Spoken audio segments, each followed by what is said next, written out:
તો 52 વર્ષ પહેલાં વુમન્સ વન ડે વર્લ્ડ કપની શરૂઆત થઈ હતી, પરંતુ 47 વર્ષ પહેલાં ભારતે પહેલીવાર વિશ્વકપમાં ભાગ લીધો, જે બાદ પહેલીવાર ભારતીય ટીમ ફાઇનલમાં વિજેતા બની.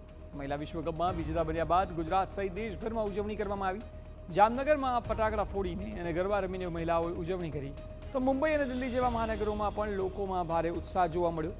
મોડી રાત્રે લોકોએ રસ્તા પર ઉતરીને નાચગાન કરીને ફટાકડા ફોડીને મહિલા વિશ્વકપમાં ભારતની જીતની ઉજવણી કરી હતી.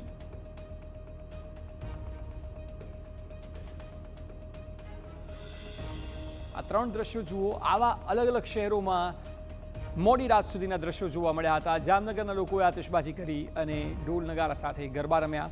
મુંબઈ કે જ્યાં મેચ હતી તે સ્ટેડિયમથી બહાર આવતા પણ લાખોની જનમેદની એકત્ર થઈ હતી અને જ્યાં નજર જાય ત્યાં લોકોની ઉજવણી અને લોકો ઉજવણી કરતા નાચગાન કરતા જોવા મળ્યા. એ જ હાલત દેશની રાજધાની દિલ્હીમાં પણ જોવા મળી કે જ્યાં લોકોએ રસ્તા પર ભાંગડા કર્યા, ભારતના ઝંડાને લહેરાવ્યો અને મોડી રાત સુધી ઉજવણી કરી હતી. પ્રથમવાર મહિલાઓએ આ સિદ્ધિ હાંસલ કરી છે કે જ્યાં વિશ્વ ક્રિકેટમાં તેઓએ પોતાનો પરચમ લહેરાવ્યો છે.